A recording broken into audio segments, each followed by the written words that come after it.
हाय सांग मैंने आज आसतु जाना फेसबुक न्यूज फीड विषय में।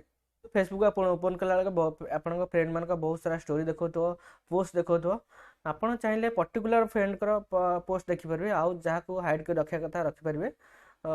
सेमती कले कौन हम देखो आप अनेसरी पोस्ट देखिए तो फेसबुक जी चाहिए जहाँ चाहिए पोस्ट कर तो आपण टाइम सेव हम। आप जहाँ को ही देखा चाहते ही पोस्ट देखिए और जहाँ को देखा चाहते देखिपारे सेमती सेटिंग हो पार।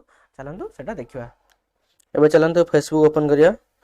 देखो फेसबुक ओपन कले आपको एमती इंटरफेस आसो तो आपण फ्रेंड मैंने जो पोस्ट करेंगे सेयार करेंगे स्टोरी लगे से सब आपको बहुत सारा पोस्ट देखो तो आप बहुत सारा पोस्ट देखिए इरिटेड होती आर समाधान मुझे देखा देखो राइट साइड रे 3 लाइन जी से क्लिक करेंगे जो सेटिंग चिन्ह अच्छी से क्लिक करेंगे देखो तले जो प्रेफरेंस अच्छी तल को न्यूज फीड अच्छी से क्लिक करेंगे तापर अनफॉलो क्लिक करेंगे।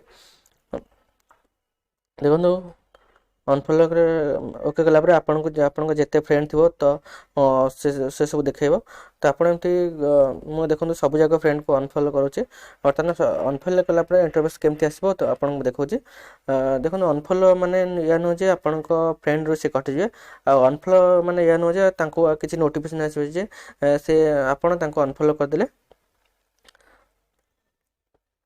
देखो बर्तमान मुझे अनफॉलो कर समस्त की बर्तमान देखो फेसबुक केते क्लीन देखा जाउची आपण कौन कहार भी पोस्ट देखिपारे जदि आप किए टैग कर देखिपारे ना सजेस्टेड वीडियो जदि किसी आसची तो से आप देखिए। देखो कहार स्टोरी फोरी किसी देखुनी तो आप चाहिए जिते क्या कौ फ्रेंड को देखा चाहते तो आप सर्च करके देखिपारे ना आप पुणी से सेटिंग को जी सेटिंग न्यूज फीड को जी से क्लिक करके पुणी रिकनेक्ट क्लिक करेंगे तो आप जो फ्रेंड को देखा चाहते सेमती सिलेक्ट करेंगे तो आप सिलेक्टर फ्रेंड मान को सिलेक्ट कलापर आप पोस्ट आप देखिपारे। देखो बर्तमान सिलेक्ट कर पोस्ट बर्तमान देखला। आपड़ जब वीडियो इनफॉर्मेटिव लगी वीडियो को लाइक करूँ एमती इनफॉर्मेटिव वीडियो देखापी चैनल को सब्सक्राइब करूँ। वीडियो देखिथिबारु धन्यवाद।